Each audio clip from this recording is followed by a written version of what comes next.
Hello student, जैसा कि मैंने कल आपको बताया था कि जैक बोर्ड के द्वारा जारी जो मॉडल सेट क्वेश्चन पेपर जारी हुआ है ना, क्लास 12th स्टूडेंट के लिए सेकेंड टर्म का, ठीक है। उन सारे मॉडल क्वेश्चन का सॉल्यूशन आपको इस चैनल पे मिलेगा।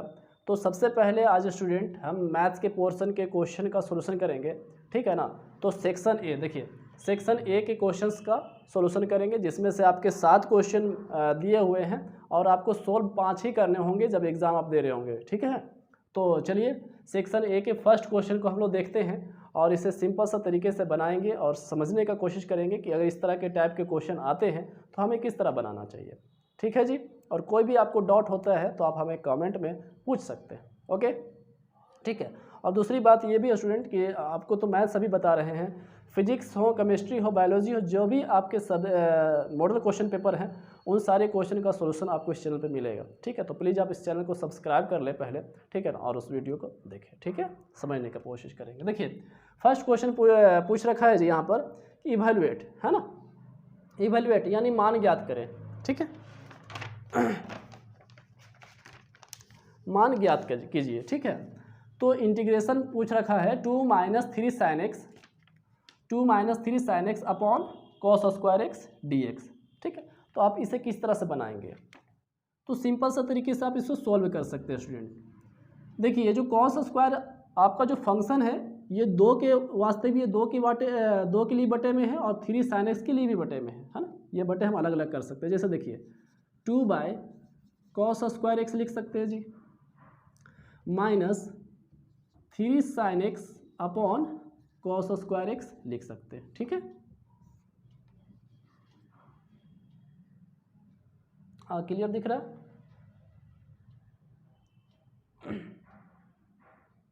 ओके। अब ध्यान देंगे, नहीं चल रहा,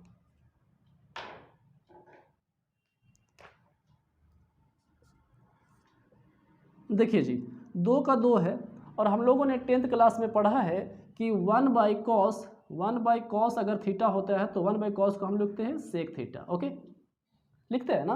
तो उसी तरीके से स्टूडेंट यहाँ पर देखिए कुछ नहीं तो यहाँ पर 1 समझा जाए तो 1/cos स्क्वायर है, 1/cos हम सेक लिखते हैं, तो ये cos स्क्वायर है तो यह क्या हो जाएगा जी sec square theta, sec square x, okay, समझे ना, कोई तो टफ वाली बात नहीं है ना। तो 2 का 2 1/cos के हिसाब से हम जैसा समझें तो 1/cos सेक लिख सकते हैं, तो सेक स्क्वायर एक्स, स्क्वायर है इसलिए स्क्वायर, ओके, माइनस 3 का 3, ध्यान देंगे आप साइन एक्स, एक साइन एक्स बटा कॉस स्क्वायर एक्स है, तो हम लोगों ने ये सीखा है कि साइन एक्स बटा कॉस एक्स अगर ऐसा होता है तो हम इसे हम लिख सकते हैं tan x, है ना, जानते हैं हम लोग tan x लिखते हैं। तो देखिए एक साइन और एक कॉस को हम लोग सेट कर सकते हैं और उसे बना सकते हैं tan x, साइन बटा कॉस tan बन गया बाबू, ओके।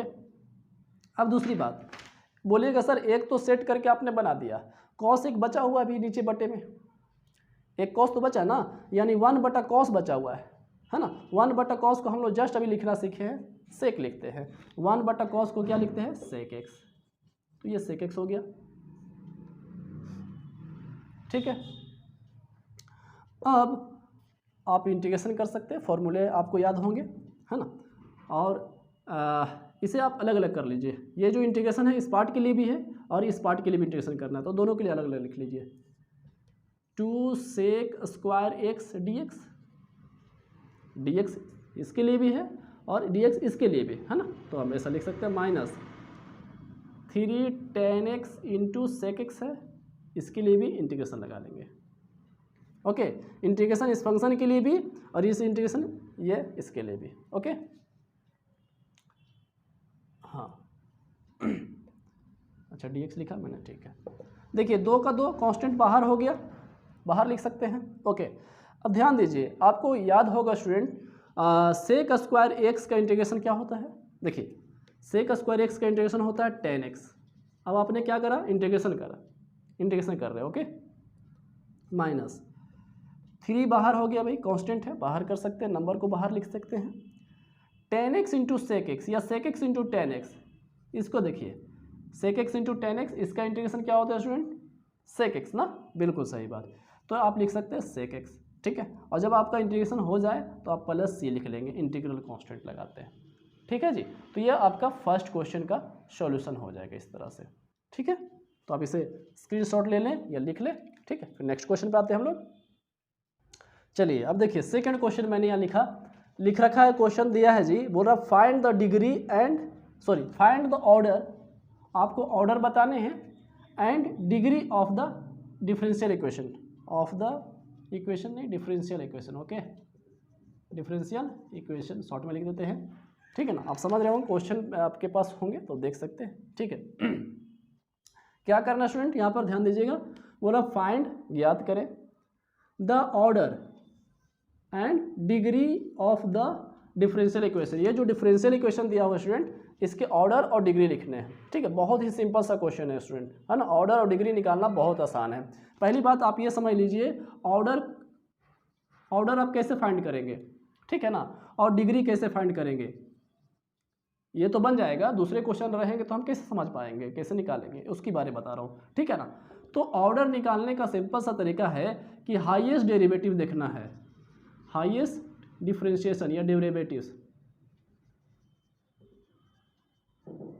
ठीक है ना। जो सबसे ज़्यादा बार जिसमें डिफरेंशिएशन रहेगा, डिफरेंशियल इक्वेशन है ना, उसमें सबसे ज़्यादा बार जो डिफरेंशिएशन हुआ रहेगा वही मेरा ऑर्डर होगा, ठीक है। जैसे बात कर लेते हैं, यहाँ पर देखिए, यहाँ dy/dx है, ये एक बार डिफरेंशिएशन हुआ है जी, है ना। और ये पावर, ये इसको बोलते हैं पावर, इसकी बात बात करेंगे। ये देखिए d2y/dx2, यहाँ पर देखिए डेरिवेटिव्स कितना बार किया है, 2 बार।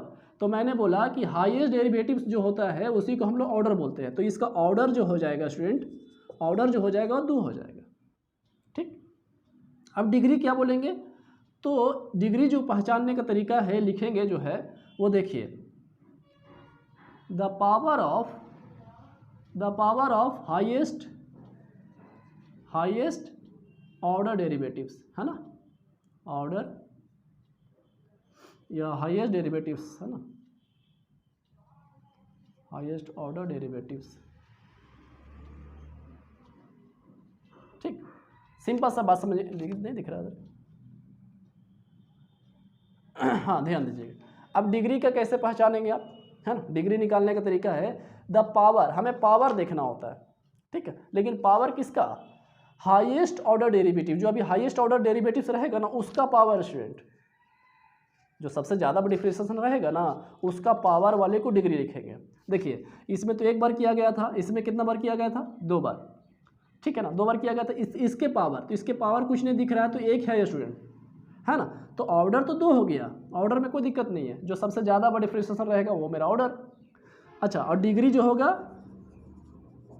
तो जो ज़्यादा बड़ा डिफरेंशिएशन था उसका पावर वाला, तो पावर कितना हो गया, 1 आंसर, है ना।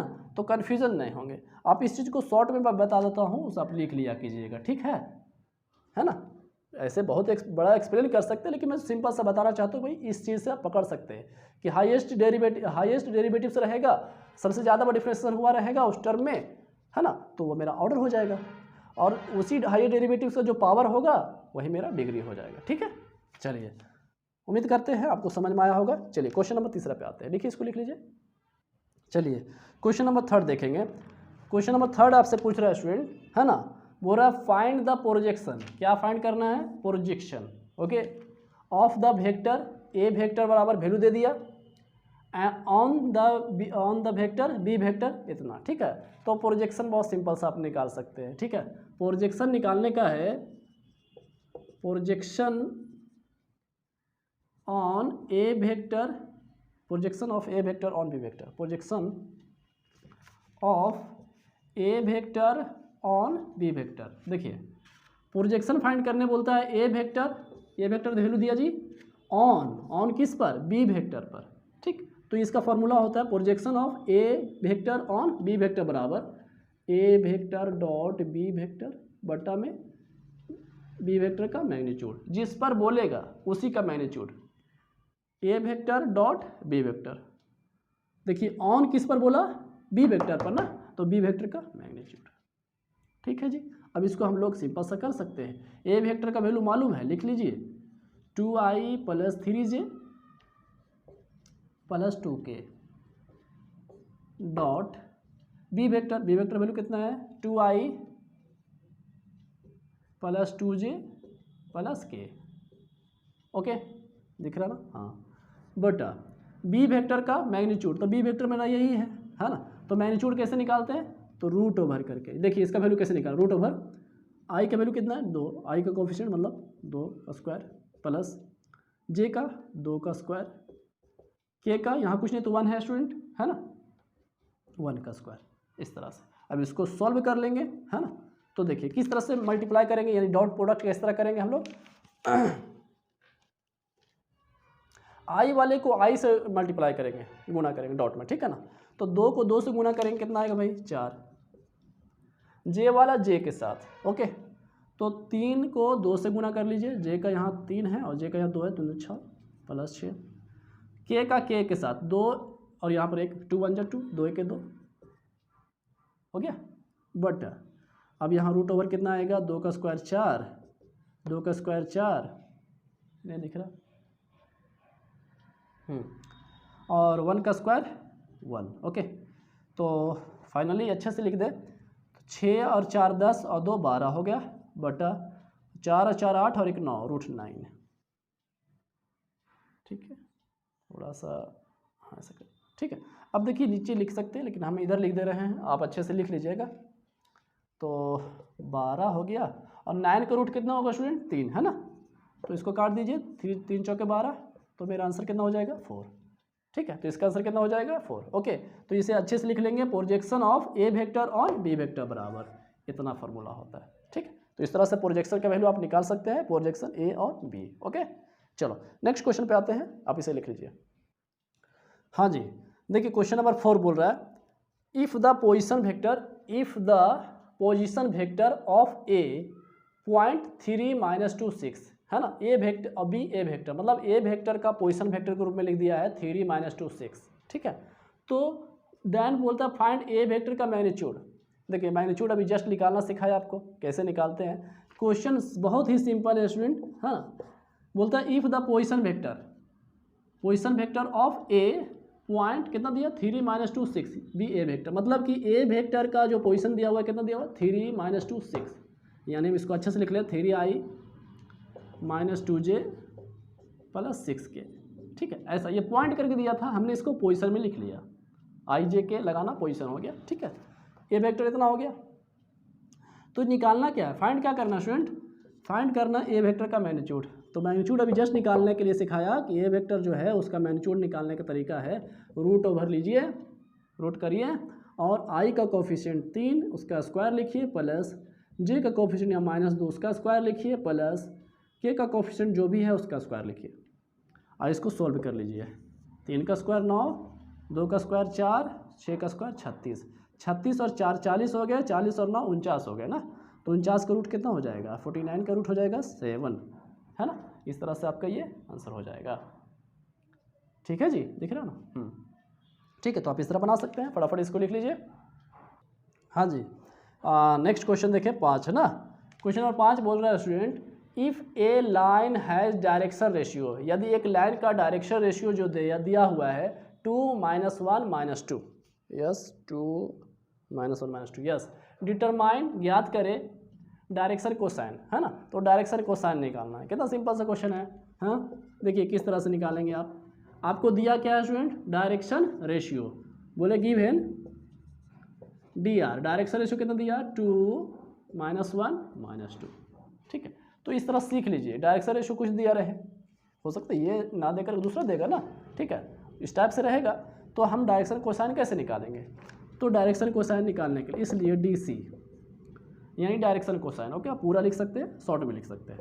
तो डायरेक्शन कोसाइन निकालना बहुत ही सिंपल है स्टूडेंट। पहला वैल्यू लीजिए 2 बटा इसका इस तरह से 2 बटा 2 का स्क्वायर प्लस -1 का स्क्वायर प्लस -2 का स्क्वायर, पहला हो गया कॉमा, फिर इसका -1 बटा सेम टू सेम यही वाला है सारे का स्क्वायर, 2 का स्क्वायर प्लस -1 का स्क्वायर प्लस -2 का स्क्वायर। ठीक है, दिख रहा ना, कॉमा, थोड़ा सा मैं इधर कर दूँ, -2 बटा रूट ओवर 2 का स्क्वायर प्लस -1 का स्क्वायर प्लस -2 का स्क्वायर। ठीक है जी, तो इस तरह से आप कर सकते हैं, हाँ ना। अब बस इसको सॉल्व कर लीजिए। 2 बटा कितना आएगा जी, 4 आएगा, ये एक 5 आ जाएगा और यहाँ पर 4 यानी 9। 9 को √3 लिख सकते हैं, शॉर्ट में लिख सकते हैं ना, इतना तो आप समझ रहे होंगे। इसका कितना आएगा 4, ये भी तो 3 ही आ जाएगा यहाँ पर, और ये -2/3। तो इसलिए DC जो हो गया, डायरेक्शन कोसाइन जो हो गया आपका, ये आपका आंसर हो जाएगा। ठीक है, तो बहुत ही सिंपल है, आप इस तरह से बना सकते हैं। ठीक है जी, चलिए नेक्स्ट क्वेश्चन पे आते हैं, आप इसे लिख लीजिए। चलिए स्टूडेंट, तो क्वेश्चन नंबर 6 पे आ जाते हैं, है ना। क्वेश्चन नंबर 6 भी बोल रहा है student, find the direction cosine. देखिए यहाँ भी आपसे सवाल वही करा, डायरेक्शन कोसाइन ही निकालना है।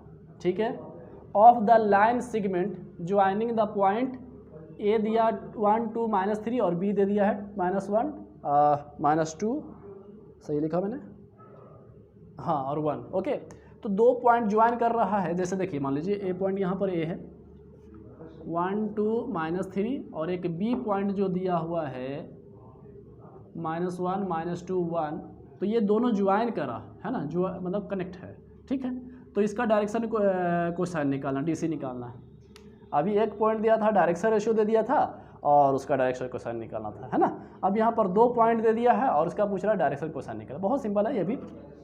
तो देखिए, सबसे पहली बात है स्टूडेंट कि हमें डायरेक्शन रेशियो मालूम होना चाहिए। डायरेक्शन रेशियो निकालेंगे, उसके बाद ही डायरेक्शन कोसाइन निकाल सकते हैं। ठीक है, तो देखो पहले ए और बी जो है ना, ए पॉइंट और बी पॉइंट, इसका डायरेक्शन रेशियो निकाल लेंगे। तो बोलेंगे since direction ratio of A B, 2 point है ना ए और बी, तो डायरेक्शन रेशियो निकालेंगे। तो डायरेक्शन रेशियो निकालने का फॉर्मूला सिंपल सा है जी, x2 - x1 y2 - y1, 2 point है तब, है ना, और z2 - z1। ओके, तो चलिए इसको निकाल लीजिए। x2 बोलिए तो -1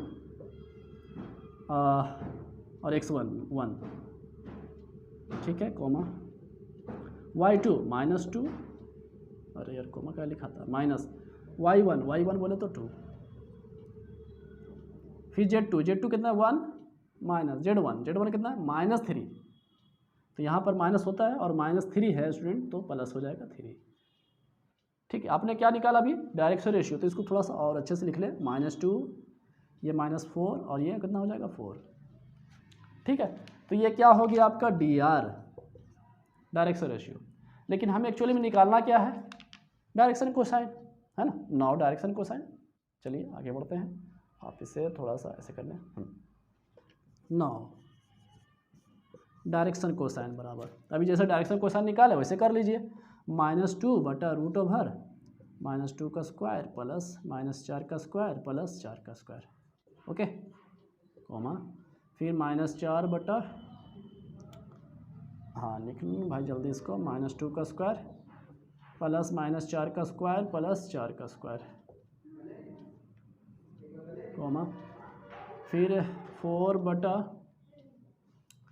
√2 का स्क्वायर प्लस -4 का स्क्वायर प्लस 4 का स्क्वायर। ठीक है जी, अब इसको एक स्टेप और लिख लीजिए अच्छे से कैलकुलेशन करके। देखिए 4 का स्क्वायर 16 आएगा, 4 का स्क्वायर 16 आएगा, 16 16 32, और यहाँ पर 4 का स्क्वायर 2 का स्क्वायर 4 आएगा, 32 और 4 36 हो जाएगा ना स्टूडेंट, और 36 का रूट कितना हो जाएगा 6। लिख सकते हैं आप, स्टेप बढ़ा सकते हैं, कोई दिक्कत नहीं, लेकिन ऐसा आप लिख सकते हैं, नो डाउट। चलिए -4 बटा 6, यहाँ पर 4 बटा 6 आ जाएगा, ये DC निकल रहा है। थोड़ा सा और मैं कर लूँ कि आपको क्लियर दिखे, हाँ जी, तो इसको काट देंगे, 2 1 2, 2 3 6, 2 दूनी 4, 2 3 6, 2 दूनी 4, 2 3 6, ठीक है ना। तो 1/3 माइनस में यहाँ पर हो गया -2/3 आ गया, और ये हो गया 2/3। ठीक है जी, तो ये डायरेक्शन कोसाइन आपका ये आंसर हो जाएगा। ठीक है ना स्टूडेंट, तो यहाँ पर आप ये समझ के चलिए, एक पॉइंट दिया रहेगा तो आपने डायरेक्शन वो रेशियो दिया रहेगा तो डायरेक्शन कोसाइन निकाल लोगे, और लेकिन अगर 2 पॉइंट दिया रहेगा तो पहले सबसे आप डायरेक्शन रेशियो निकाल लीजिएगा, जो यहाँ फार्मूला भी लिख लिया था मैंने, और उसके बाद डायरेक्शन कोसाइन आप लिख सकते हैं। ठीक है, चलिए आप इसे लिख लीजिए, फिर नेक्स्ट क्वेश्चन पे आ जाते हैं। तो आ जाइए इस सेक्शन के लास्ट क्वेश्चन यानी क्वेश्चन नंबर 7, है ना। मैंने शुरू ही बता दिया था कि 7 क्वेश्चन दिए हैं, लेकिन आपको सॉल्यूशन कितने करने हैं, 5 को करने हैं। कोई भी 5 आप बना सकते हैं, जो आपको सिंपल लगे, मतलब जो आसानी से लगे कि हम इसे कन्फर्म सही से बना सकते हैं, वही बनाइएगा, ठीक है। लेकिन 7 दिए हैं, 5 बनाना है आपको, ओके। लेकिन जब सोल्यूशन कर रहे हैं हम तो आपको सारे बताएंगे आपको, ठीक है। जो अच्छा लगे आपको करिएगा। हाँ, चलिए क्वेश्चन नंबर 7 देख लें। 7 जो है वो कंडीशनल प्रोबेबिलिटी का, बहुत आसान सा है। कंडीशनल प्रोबेबिलिटी बहुत आसान लगता है, ठीक है, लेकिन आप थोड़ा ध्यान देंगे तो ये भी आपको मज़ा आ जाएगा। देखो भाई, बोलता है इफ़ यदि प्रोबेबिलिटी ऑफ ए बराबर 7/13 दिया, यानी पी ए का वैल्यू दिया 7/13, प्रोबेबिलिटी ऑफ बी का वैल्यू 9/13, हाँ ठीक है, and probability of A intersection B बराबर 4/13, यानी सबका वैल्यू दे रखा है, पी ए बराबर इतना, पी ए बी बराबर ये वैल्यू सब है ना। अच्छा ठीक है, देन इवेलुएट, तब मान ज्ञात कीजिए। मान निकालना है, किसका मान निकालना है, probability of A under B या ए बटा बी, ठीक। दूसरा प्रोबेबिलिटी बी बाई ए, ठीक है। तो कैसे निकालेंगे, देखिए सिंपल सा तरीका है जी।